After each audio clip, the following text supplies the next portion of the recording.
Nous allons commencer avec Sylvie Adigard, notre spécialiste design.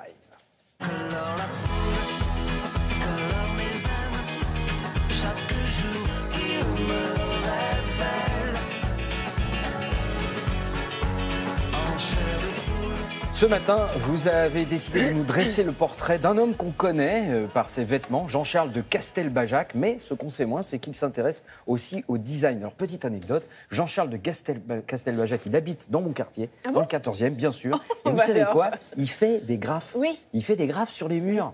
Et je me dis, mais la mairie va, je sais pas, les garder, les conserver. Non, pas du tout. Il les recouvre de peinture, comme si c'était un tagger de base. Et donc, lui, chaque fois, il revient et il refait des graphes. Donc, c'est vraiment un créateur qui a besoin de s'exprimer en permanence. Mais quoi. vous savez, il a ses stylos à dessin. D'ailleurs, il a un étui qu'il a fait faire sur mesure par une designer, etc.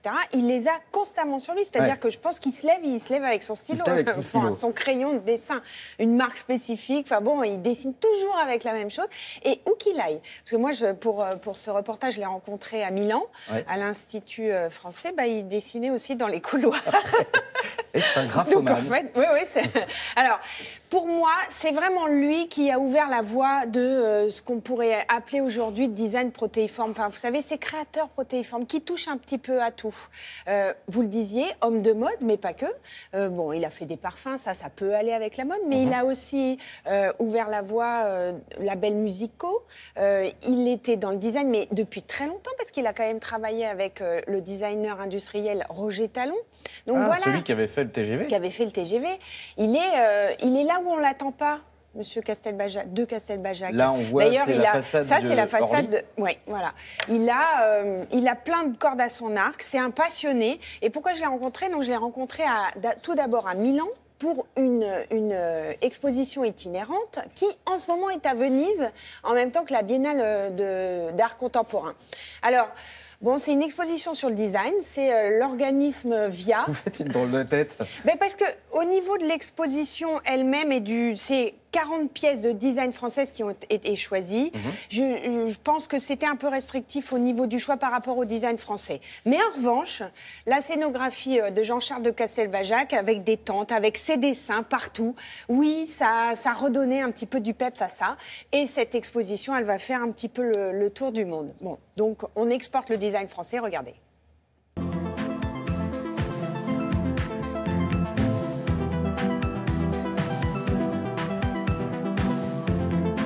J'ai fait un geste créatif sur 40 ans de design. Ce qui m'intéressait, c'était de cristalliser le style français au XXIe siècle. Pour cela, j'ai fait un référent historique qui est l'élégance du voyage. C'est le nomadisme. La préoccupation que j'ai, c'est de parler de poésie. En fait, c'était le propos de cette scénographie. C'était comment réveiller un peu l'inconscient. Le design français a cette qualité intrinsèque de savoir-faire. Il a ce référent de néoclassicisme et d'impertinence mélangée. Il est très très lié à l'artisanat, il est très lié aussi à l'industrie. Et il a vraiment cette pérennité, il est partout. C'est le vrai sens du design. C'est répondre à des questions qui sont de l'ordre du confort, mais aussi du confort de l'âme.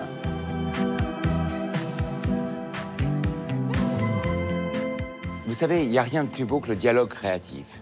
C'est l'histoire de ma vie.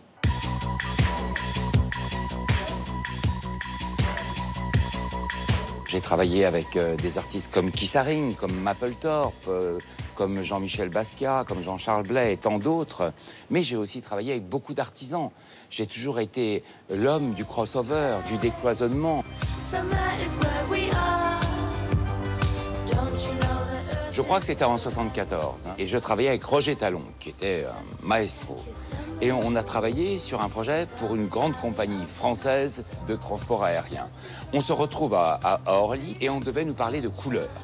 On rentre en première classe et là, le technicien nous dit « Là, vous ne pouvez rien toucher. C'est coquille d'œuf, là, c'est blanc cassé. » On est passé en business. La pierre angulaire est bleu marine, vert bouteille, bordeaux et gris flanelle.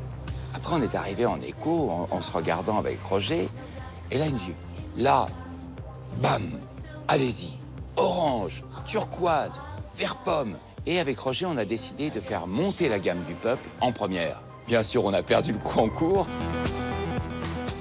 Ma revanche, ça a été un appel d'Augustin de Romanet, qui dirige les aéroports de Paris, et qui me dit « Est-ce que vous acceptez d'intervenir sur la façade d'Orly Sud ?» Et là, j'ai pensé à Roger Talon, et j'ai fait une fresque de 3700 mètres carrés dans les couleurs du peuple. Merci beaucoup Sylvie, on se retrouve tout à l'heure.